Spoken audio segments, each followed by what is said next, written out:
In this training video, we're going to be going over projects, estimate, area dimensions, okay?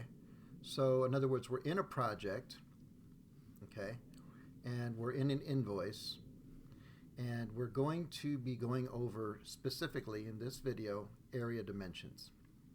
Okay, so right now we're set at 0 because we haven't filled anything in yet. So we're going to click on this area dimensions calculator right here. All these areas here, 9 of them, potentially could be filled out just by clicking right there. So let's say, okay, so starting off with here, this is area dimensions for the bathroom, strictly for the bathroom right now. So this is your square foot for your overall floor, overall square foot. So let's say it's 10.0, or you could put a 10 for that matter. Okay, automatically it's going to total it out, okay, right away just for this floor. Okay, now let's say that it's the same as the affected. Okay, so we have the overall floor of this bathroom as 100, but let's say that the affected area, if it was the same, you could click on same as overall, and this pops in just like that.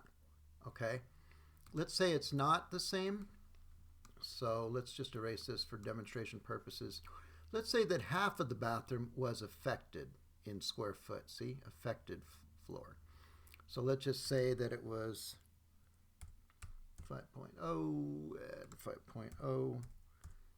Okay, so we've only got 25 feet. Actually, that's not even half, that's 1/4. Okay, so 25 square foot was affected in the affected.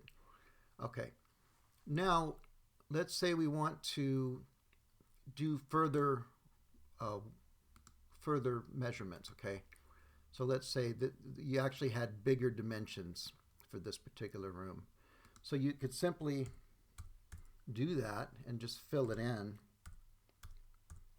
Okay, these numbers don't match with this overall, but just for demonstration purposes. And you could continue on with all these measurements and do it that way if you wanted. And as you see, everything totals out, okay?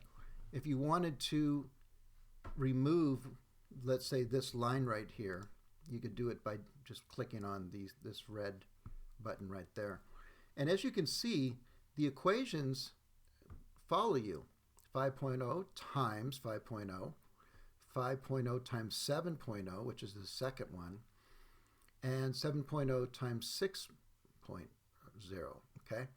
So that's totaled. You can see each equation, 1, 2, 3. Here's their totals, and then here it is in the equation, okay? All 3 measurements, and then totaled out. And then if you have your linear foot, overall floor perimeter, so if one wall is 8.0, let's say, and then you want to put another wall, click on this plus button. And we have these plus buttons if you ever have to not duplicate, but actually add more measurements. Let's say this was an L-shaped floor. You could look at it as 4 different blocks or 4 different squares, let's say. And then you could just put in a second one if you had to, measurement. Same with any of these. The affected floor, in this case, the linear foot overall floor parameter. So this wall is 8.0, just the one wall. Here's a second wall, and maybe it's 3 foot. Okay? And then you have your linear foot overall ceiling height. So from floor to ceiling, so let's say it's a 9-foot ceiling. You can go 9 or 9.0, it doesn't matter, but it's 9 foot, all right?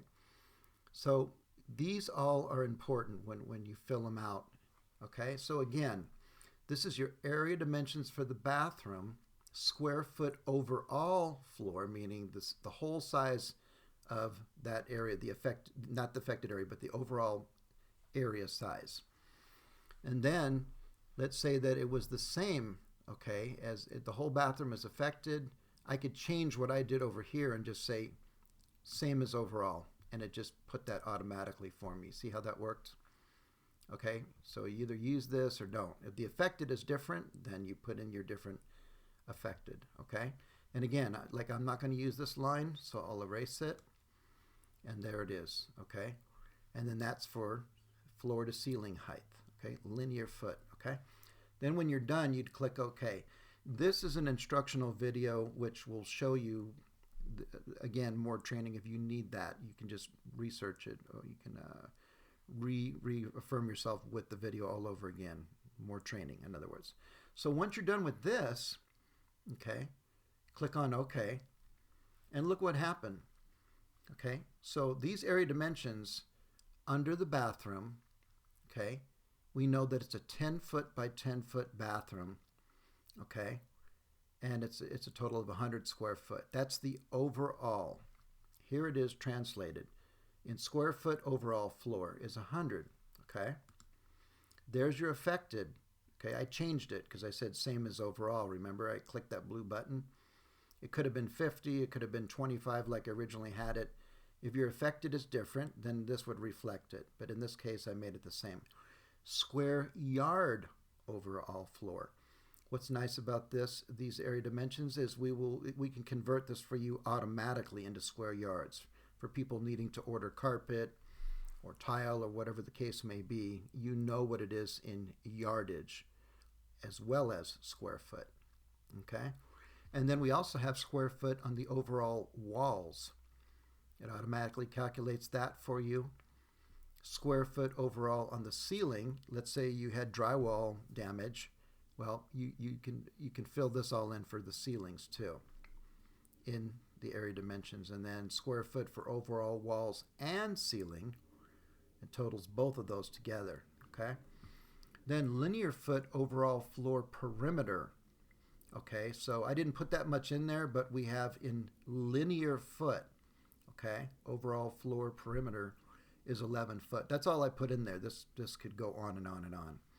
Linear foot ceiling height, you saw when I filled in that number, which was at the bottom of the choices that I could fill out, which is 9 linear foot from floor to ceiling.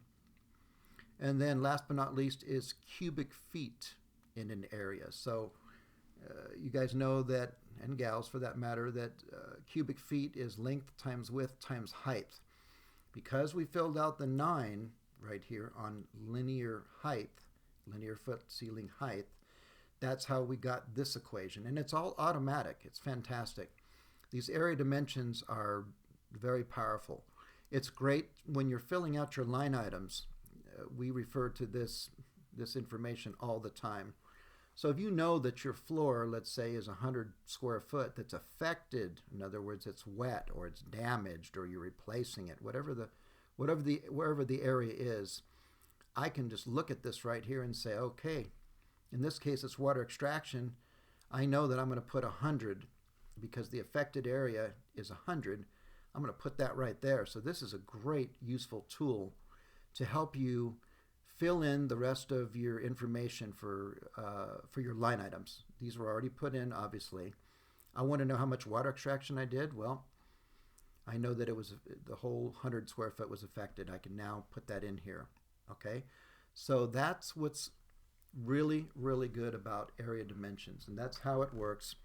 And of course, we do have a note box here at the bottom if you're needing that for notes right there. And then it follows because we have another bedroom. See, this was the bathroom area dimensions. This is the bedroom area dimensions, okay? It follows you everywhere. It's all automated. And now here's the hallway area dimensions. And I'll show it to you one more time again. Also, one more thing. At the bottom is the miscellaneous, okay? Miscellaneous doesn't use area dimensions. It's just your miscellaneous charges that you would put here. But that's in another video as well. But so here's the hallway. It's all zeros right now, so let's make sure that we would fill this up. Area dimensions for hallway. Square foot for your overall floor, 10.7 times 8.9, whatever it might be. You want to add more measurements because let's say it's not a square room, it's an L-shaped room, so I envision 2 squares. If you're looking at it topically, you know, from like a schematic, it's an L-shaped room. Okay, so you want to add more measurements, just click on that plus, and they'll all add up. And like I said, same as overall. If the affected is the same as the overall measurement, click same as overall. Linear foot, LF, linear overall floor perimeter, going around a square room, let's say, you'd have 4 measurements. Okay, so I would go 1, 2, 3, 4, and I'd say 9 foot, 9.2, 6.8, whatever the walls were. And then it'll total it out in this equation for you. It's fantastic. And then lastly, again, your linear foot for your overall ceiling height, and then more training if you need to review about what's being taught here today. Once that's set, click OK, and that's how you do it. So these area dimensions are with you at all times. You don't have to use them, by the way. You do not have to use them, but it's always better to in most cases. And then you can get your information from right here, which will help you with your line items. Okay, you won't have to look at a notepad or something. That's all here for your disposal. So great tools to help you get through writing an estimate or an invoice. Area dimensions. To your success, and thank you for watching.